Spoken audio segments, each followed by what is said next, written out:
ಮೈಸೂರು ಮಧ್ಯ ಇರ್ತಕ್ಕಂಥದ್ದು ಮಂಡ್ಯದಲ್ಲಿ ನೋಡಿ ಆಕಾಂಕ್ಷಿಗಳು ಅಂತ ಅಲ್ಲಿ ಮೈತ್ರಿ ಪಾಳ್ಯದಲ್ಲಿ ಇನ್ನೂ ಕೂಡ ಅನೌನ್ಸ್ ಆಗಿಲ್ಲ. ಮೋಸ್ಟ್ಲಿ ನಾಳೆ ಅನೌನ್ಸ್ ಮಾಡ್ತಾರೆ ಅನ್ಸುತ್ತೆ.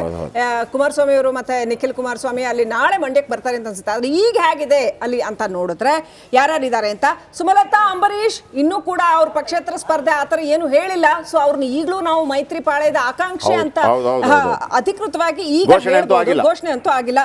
ಡಾಕ್ಟರ್ ಸಿದ್ದರಾಮಯ್ಯ ಇದ್ದಾರೆ ಅಲ್ಲಿ. ಬಿಜೆಪಿ 2018ರಲ್ಲಿ ಬೈ ಎಲೆಕ್ಷನ್ ಅಲ್ಲಿ ಕಂಟೆಸ್ಟ್ ಮಾಡಿದ್ರು. ಆಮೇಲೆ ಎಚ್ ಡಿ ಕುಮಾರಸ್ವಾಮಿ ಅವರೇ ನಿಲ್ಬೇಕು ಅಂತ ಒಂದಷ್ಟು ಜನರ ಆಕಾಂಕ್ಷೆ ಅಲ್ಲಿ ಮಂಡ್ಯದಲ್ಲಿ. ಯಾಕಂತಂದ್ರೆ ನೋಡಿ, ಇರೋದೇ ಈಗ ಆಲ್ರೆಡಿ ಜೆ ಪಿ ಶೆಟ್ಟಿ ಅವರು ಹೇಳಿದಾಗೆ ಪಂಜಾಬ್ ಬಿಟ್ರೆ ಸಿಕ್ಕರೆ ಅಲ್ಲಿಗೆ ಹೋಗಬೇಕು ಅನ್ನೋ ಪರಿಸ್ಥಿತಿ JDSಗೆ ಮಂಡ್ಯದಲ್ಲಿದೆ. ಹಾಗಾಗಿ ಎಚ್ ಡಿ ಕುಮಾರಸ್ವಾಮಿ ಅವರೇ ಖುದ್ದಾಗಿ ನಿಂತು ಅಲ್ಲಿ ಏನಾಗುತ್ತೆ ಅಂತಂದ್ರೆ, ಈಗ CS ಪುಟ್ಟರಾಜು ಅವ್ರ ಹೆಸರು ಕೇಳಿ ಬರ್ತಾ ಇದೆ. ಆಲ್ಮೋಸ್ಟ್ ಅವ್ರಿಗೆ ಫೈನಲ್ ಆಗ್ತಾ ಇದೆ ಅನ್ನೋಂಥ ಮಾತು ಕೇಳಿ ಬರ್ತಾ ಇದೆ. ಆಮೇಲೆ DC ತಮ್ಮಣ್ಣ ಅವರು ಕೇಳಿದ್ದಾರೆ, ಈ ಸರಿ ನನಗೆ ಇದೊಂದು ಸಾರಿ ಕೊಟ್ಬಿಡ್ರಪ್ಪ, ವಯಸ್ಸು ಆಯ್ತು ಅಂತ ಕೇಳಿದ್ದಾರೆ ಅಂತಿದೆ. ಆಮೇಲೆ ಸುರೇಶ್ ಗೌಡ ಅವರು ಕೂಡ ಕೇಳಿದ್ದಾರೆ ಅಂತಿದೆ. ಈಗ ಸಾಕಷ್ಟು ಹೆಸರುಗಳು ಓಡಾಡ್ತಾ ಇದ್ದಾವೆ. ಆದ್ರೆ ಅಲ್ಲಿ ಎಲ್ಲ ಒಳ ನಾಯಕರ ಆ ಒಳ ಜಗಳಗಳನ್ನ ಬಗೆಹರಿಸಿಕೊಂಡು ಆಮೇಲೆ ಮಂಡ್ಯದಲ್ಲಿ ಈ ಸರಿ ಸ್ಟಾರ್ ಚಂದ್ರು ಅವರಿಗೆ ಟಿಕೆಟ್ ಕೊಟ್ಟಿರೋದ್ರಿಂದ ಎಲ್ಲೋ ಒಂದ್ ಕಡೆ ಜಿದ್ದಿಯ ನಡುವೆ ಒಂದು ರಾಶಿ ದುಡ್ಡಿನ ಹೊಳೆ ಹರಿಯುತ್ತೆ ಅಂತ ಕೂಡ ಹೇಳಲಾಗಿದೆ. ಇದನ್ನು ಮೀರಿ ಗೆಲ್ಲಬಹುದಾದ ತಾಕತ್ ಯಾರಿಗಿದೆ ಅಂತ. ಹಾಗಾಗಿ ಎಚ್ ಡಿ ಕುಮಾರಸ್ವಾಮಿ ಅವರೇ ನಿಲ್ಬೇಕು ಅಂತ ಹೆಸರು ಕೇಳಿ ಬರ್ತಾ ಇದೆ. ನಿಖಿಲ್ ಕುಮಾರಸ್ವಾಮಿ ಹೆಸರು ಕೇಳಿ ಬರ್ತಾ ಇದೆ. ನಿಖಿಲ್ ಕುಮಾರಸ್ವಾಮಿ ಆಲ್ರೆಡಿ 2 ಸರಿ ರಾಮನಗರದಲ್ಲಿ ಆಯ್ತು. ಒಂದು ಸಣ್ಣ ಕರೆಕ್ಷನ್, ಅಲ್ಲಿ ಸುರೇಶ್ ಗೌಡ್ರ ಫೋಟೋ ಬರ್ತಾ ಇದೆ. ಅದು ಆ ಸುರೇಶ್ ಗೌಡ ಅಲ್ಲ, ಅದು ನಾವು ತುಮಕೂರು ಗ್ರಾಮಾಂತರ ಸುರೇಶ್ ಗೌಡ್ರನ್ನ ಹಾಕಿದ್ದಾರೆ. ಇದು ನಾಗಮಂಗಲ. ಓಕೆ, ಸೊ ಹಾಗಾದ್ರೆ ಏನು ಅಂತ. ಓಕೆ, ನೀವು ಹೇಳ್ತಾ ಇರೋ ನಾಗಮಂಗಲದ ಸುರೇಶ್ ಗೌಡ್ರು ನಮ್ಮ ಜೊತೆ ನೇರ ಸಂಪರ್ಕದಲ್ಲಿದ್ದಾರೆ. ನಮಸ್ಕಾರ ಸರ್.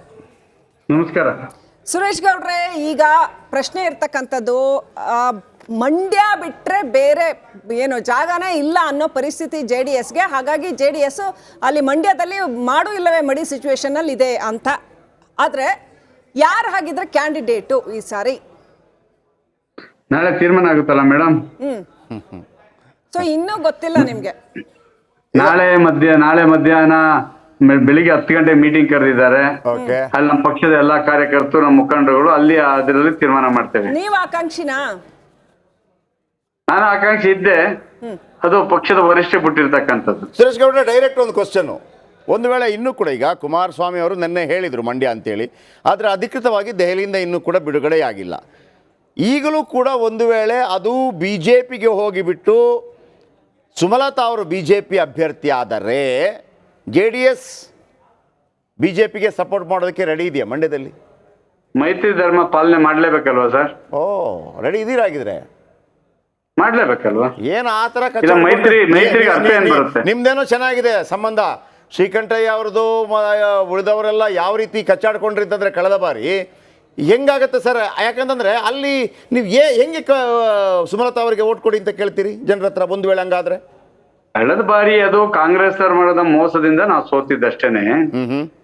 ಅದೇ ಕಾಂಗ್ರೆಸ್ ನಲ್ಲಿ ಏನ್ ನಾವು ಕಳೆದ ಬಾರಿ ಮೈತ್ರಿ ಆಗಿತ್ತು. ಈ ಸ್ಥಳೀಯ ನಾಯಕರುಗಳು BJP ಜೊತೆ ಮತ್ತೆ ಈ ಸ್ವಾಭಿಮಾನ ಪಡೆ ಅಂತ ಕಟ್ಕೊಂಡು ಒಳ ಒಪ್ಪಂದ ಮಾಡ್ಕೊಂಡು ನಮ್ಮ ಪಕ್ಷವನ್ನ ಒಂದು ಇದು ಮಾಡ್ಬೇಕಂತ ಮಾಡಿದ್ದಕ್ಕೋಸ್ಕರ ಸೋಲುಂಟ ಇದ್ದಿದ್ದಾರೆ. ಯಾವ್ದೇ ಕಾರಣ ಆಗ್ತಿಲ್ಲ. ನಾವು ನಮ್ಮ ಪಕ್ಷ, ನಮ್ಮ ಹೈಕಮಾಂಡ್ ಏನ್ ಹೇಳ್ತದೆ ಅದೇ ಅಂತಿಮ ನಮಗೆ. ಸುರೇಶ್ ಗೌಡ ಅವರೇ, ಈಗಲೂ ನೋಡಿ, ಈಗಲೂ ಈಗ ಜೆ ಪಿ ಶೆಟ್ಟಿ ಅವ್ರು ಹೇಳ್ದಂಗೆ ಈಗಲೂ ಅದೇ ಪರಿಸ್ಥಿತಿ ನಿರ್ಮಾಣ ಆಗೋ ಸಾಧ್ಯತೆಗಳಿದೆ ಅಂತ.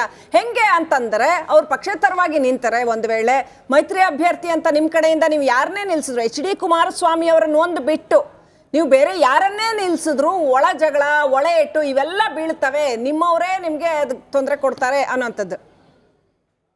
ನಮ್ಮಲ್ಲಿ, ನಮ್ಮ ಪಕ್ಷದಲ್ಲಿ ಇದುವರೆಗೂ ಸಹ ಎಲ್ಲಾದ್ರೂ ಭಿನ್ನಾಭಿಪ್ರಾಯ ಯಾರಾದ್ರೂ ವ್ಯಕ್ತಪಡಿಸಿದ್ನ ತಾವು ಕೇಳಿದ್ದೀರಾ? ಅಲ್ಲ, ಮಂಡ್ಯದಲ್ಲಿ ಆಯ್ತಲ್ಲ ಸರ್, ಇಷ್ಟೊಂದು ಆಯ್ತಲ್ಲ. ಅಲ್ಲ, KR ಪೇಟೆ ಬಿಟ್ರೆ ಬೇರೆ ಎಲ್ಲಿದ್ದೀರಿ ಸರ್ ನೀವೀಗ? ಕೇಳೋದಾದ್ರೂ ಹೆಂಗೆ? ಕಳೆದ ಬಾರಿ ಎಲ್ಲಾ ಕಡೆ ಇದ್ದು. ಹೌದು, ಕಳೆದ ಬಾರಿ 8ಕ್ಕೆ 8 ಇದ್ರಿ, ಆದ್ರೂ ಕೂಡ ನಿಮ್ಗೆ ಗೆಲ್ಸ್ಕೊಂಡ್ ಬರಕ್ ಆಗ್ಲಿಲ್ಲ.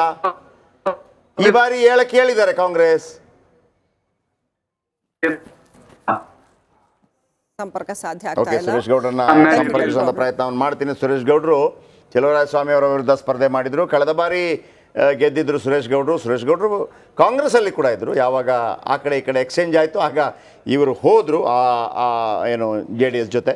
ಆ್ಯಕ್ಚುಲಿ ಪುಟ್ಟರಾಜು ಅವರು ಬರಬೇಕಾಗಿತ್ತು, ಅಥವಾ HD ಕುಮಾರಸ್ವಾಮಿ ಅವರು ಇಂಥ ಕೆಲವು ಪ್ರಶ್ನೆಗಳಿಗೆ ಉತ್ತರ ಹೇಳಬೇಕು. ಏನಂತಂದರೆ ಸರ್, ನನಗೆ ಇದರಲ್ಲಿ ಬಹಳ ಆಶ್ಚರ್ಯ ಆಗೋದಂದರೆ, ಇಷ್ಟೆಲ್ಲ ಹೈ ವೋಲ್ಟೇಜು ಮಂಡ್ಯ, ಏನು ಭಾರಿ ಭಾರತದ ಗಮನವನ್ನೇ, ಮಂಡ್ಯ ಅಂದರೆ ಇಂಡಿಯಾ ಅಂತಾರೆ. ಮಂಡ್ಯದಿಂದ SM ಕೃಷ್ಣ ಅವರು ಇದ್ರು, ಮಂಡ್ಯ ಯಡಿಯೂರಪ್ಪನವರ ಊರು ಎಲ್ಲ ಸರಿ ಸರ್. ಅಲ್ಲಿ ಇವತ್ತಿಗೂ ಮೈ ಶುಗರ್ ಕಾರ್ಖಾನೆ ಇವತ್ತಿಗೂ ಮೇಲೆತ್ತಕ್ಕಾಗ್ತಾ ಇಲ್ಲ. ಇವತ್ತಿಗೂ ಅಲ್ಲೂ ಒಂದು ದೊಡ್ಡ ಉದ್ದಿಮೆ ಹೆಸರು ಹೇಳ್ರಪ್ಪ ಮಂಡ್ಯದ್ದು ಅಂತಂದ್ರೆ ಒಂದೇ ಒಂದು ಉದ್ದಿಮೆ ಇಲ್ಲ.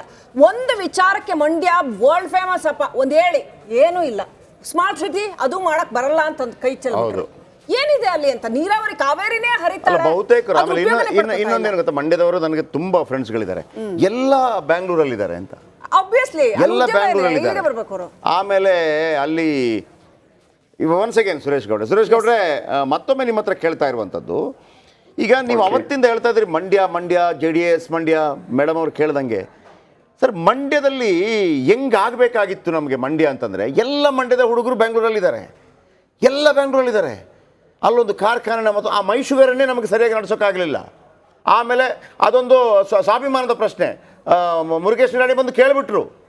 ರಿಯಲಿ ಹೇಳಬೇಕು ಅಂತಂದರೆ ಈ ಮಾತನ್ನು ನಾನು ಓಪನ್ ಆಗಿ ಹೇಳಬಾರ್ದು, ಆದರೂ ಕೂಡ ಮುರುಗೇಶ್ ನಿರಾಣಿ ಹತ್ರ ನಾನು ಮಾತಾಡ್ತಿರ್ಬೇಕಾದ್ರೆ ಅವ್ರು ಹೇಳಿದ್ರು, ಮುರುಗೇಶ್ ನಿರಾಣಿ ನಾನು ಕೊಡಿ, ನಾನು ಲಾಭಕ್ಕೆ ತಂದು ಕೊಡ್ತೀನಿ ಅಂತ. ಖಾಸಗಿಗೆ ಹೋಗಬಾರ್ದು ಅಂತ ಒಂದು ಬೇಸರ ಅಷ್ಟೇ. ಯಾಕೆ ಸರ್ ಮಂಡ್ಯ ಹಿಂಗೆ? ಕಾಂಗ್ರೆಸ್ ಆಗಲಿ JDS ಆಗಲಿ ಯಾಕೆ ನಿಮಗೆಲ್ಲ ಯಾಕೆ ಕನಸಿಲ್ಲ ಮಂಡ್ಯದ ಬಗ್ಗೆ? ಸರ್, ಇದ್ದಂತ ಸರ್ಕಾರಗಳು ಬದ್ಧತೆಯನ್ನ ಪ್ರದರ್ಶನ ಮಾಡ್ತಾ ಇಲ್ಲ. ಆ ಶುಗರ್ ಫ್ಯಾಕ್ಟ್ರಿನ ಅದೊಂದನ್ನ ಟೂಲ್ ಮಾಡ್ಕೊಂಡಿದ್ದಾರೆ, ರಾಜಕಾರಣ ಮಾಡೋದಕ್ಕೆ ಅದೊಂದು ಟೂಲ್ ಮಾಡ್ಕೊಂಡಿರೋದೇ ಅದರ ಅಧೋಗತಿಗೆ ಕಾರಣ ಆಗ್ತಾ ಇದೆ. ಸುರೇಶ್ ಗೌಡ ಈಗ ನಮ್ಮ ಸರ್ಕಾರ ಇದ್ದಾಗಲೂ ಸಹ 100 ಕೋಟಿ ಹಣವನ್ನ ಇದ್ರ ಜೊತೆಗೆ ನಾವು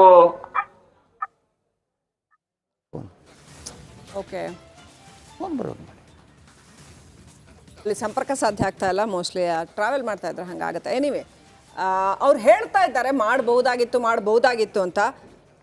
ಜೊತೆಗೆ ಅಲ್ಲಿ ಇದುವರೆಗೂ ಚುನಾವಣೆ ಫ್ರಾಂಕ್ಲಿ ಸ್ಪೀಕಿಂಗ್ ಒಂದು ಈಗ ಇದನ್ನು ಯಾರೇ ಏನೇ ಬೇಕಿದ್ರು ತಪ್ಪು ತಿಳ್ಕೊಳ್ಬೇಕಿದ್ರೆ, ನೀವು ತಪ್ಪು ತಿಳ್ಕೊಂಡ್ರೂ ಪರವಾಗಿಲ್ಲ. ಎಲ್ಲೆಲ್ಲ ದೊಡ್ಡ ದೊಡ್ಡ ನಾಯಕರುಗಳು ಬಂದು, ಇವನ್ ಅಂಬರೀಷ್ ಅವರು ಕೂಡ ಅಲ್ಲಿದೆ ಬಂದಿದ್ದಾರೆ, ಅವ್ರ ಬಗ್ಗೆ ದೊಡ್ಡ ಅಭಿಮಾನ ಇದೆ, ಪ್ರೀತಿ ಇದೆ, ಗೌರವ ಇದೆ. ಆದರೆ ಅಂಬರೀಷ್ ಅವರು ಕೂಡ ಗೆದ್ರು ಸೋತ್ರು ಅನ್ನೋದು ಬಿಟ್ಟರೆ ಅಲ್ಲಿಗೆ ಏನೋ ಒಂದು ತಂದು ಕೊಟ್ಟರು ಅನ್ನೋದು ಆಗಲೇ ಇಲ್ಲ ಅಂತ. ಯಾಕಂದ್ರೆ ದೊಡ್ಡ ಪವರ್ಫುಲ್ ಹೋಗಿ ಮಾತಾಡ್ಸಿರ್ತೀರಾ, ನೀವು ಬೇಕಾದಷ್ಟು ಸರಿ ಹೋಗಿರ್ತೀರಾ, ಅಲ್ಲಿ ರಸ್ತೆಯಲ್ಲಿ ಸುಮ್ಮನೆ ನೀವು ಒಂದು 10 ಜನನ ಮಾತಾಡಿಸಿ, ಏನಪ್ಪ ನಿಮ್ಮ ಮಂಡ್ಯ ಏನಕ್ಕೆ, ಏನಿಲ್ಲ ಮೇಡಮ್ ಇಲ್ಲಿ ಏನೂ ಇಲ್ಲ, ಸುಮ್ಮನೆ. ಅಲ್ಲಿ ಒಂದು ಇದಾಕಿದ್ದಾರೆ ಸಂಜಯ್ ಟಾಕೀಸ್ ಮುಂದ್ಗಡೆ ಸ್ವಲ್ಪ ಇದಕ್ಕೆ ಏನು ನಿತ್ಯ ಸಚಿವ ಅಂತ ಒಬ್ರು ಇದ್ದಾರೆ, ನನಗೆ ಅವರ ಶಂಕರೇಗೌಡರು ಇರಬೇಕು, ನಿತ್ಯ ಸಚಿವ ಶಂಕರೇಗೌಡರು MLA ಆಗಿದ್ದಾಗ ಅವರು SM ಕೃಷ್ಣ ಅವರ ಬಳಿ ಬರೋದು, ಶಾಲೆ ಕಟ್ಟಿಸಬೇಕು ಮತ್ತೊಂದು ಮಾಡಬೇಕು ಅಂತ ಕೇಳ್ತಾ ಇದ್ರಂತೆ. SM ಕೃಷ್ಣಗೆ ಬೈತಾ ಇದ್ರಂತೆ ಅವರೆಲ್ಲ, ನೀವೇನು ಸರ್ ವಿರೋಧ ಪಕ್ಷದವರು ಇದ್ದಾರೆ, ಅವರು ನೀವು ಹಿಂಗೆಲ್ಲ ದುಡ್ಡು ಕೊಡ್ತೀರಿ ಅಂತ. ಅದಕ್ಕೆ ಅಂದರೆ ಅವ್ರದ್ದೇನ ಅಂತ ನನಗೆ ಗೊತ್ತಿಲ್ಲ ಕರೆಕ್ಟಾಗಿ, ಬಟ್ ಶಂಕರೇಗೌಡರ ಬಗ್ಗೆನೇ ಹೇಳ್ತಿರ್ಬೇಕು ಅಂತ ಅಂದ್ಕೊಂಡಿದ್ದೀನಿ. ಅವ್ರು ಹೇಳ್ತಾ ಇದ್ದಂತೆ, ನೀವೆಲ್ಲ ಯಾಕ್ರಪ್ಪ ಬರ್ತೀರಿ ಅಲ್ಲಿ ಮತ್ತೊಂದು ಮಾಡಿ, ಅವರು ಬರ್ತಿರೋದು ಶಾಲೆ ಮಾಡಿ ಕಾಲೇಜ್ ಮಾಡು ಅಂತ ಅಂದ್ಬಿಟ್ಟು ಅಂಥದ್ದು ಆಗಲೇ ಇಲ್ಲ. ಸಚಿವರು ಮಾಡ್ಬೇಕಾದ್ರೆ ಕೆಲಸ ಮಾಡದೇ ಇದ್ರೆ ಹಿಂಗೆಲ್ಲ ನಿತ್ಯ ಸಚಿವರು ಬರ್ಬೇಕಾಗತ್ತೆ. ಮಂಡ್ಯ ಇಲ್ಲಿ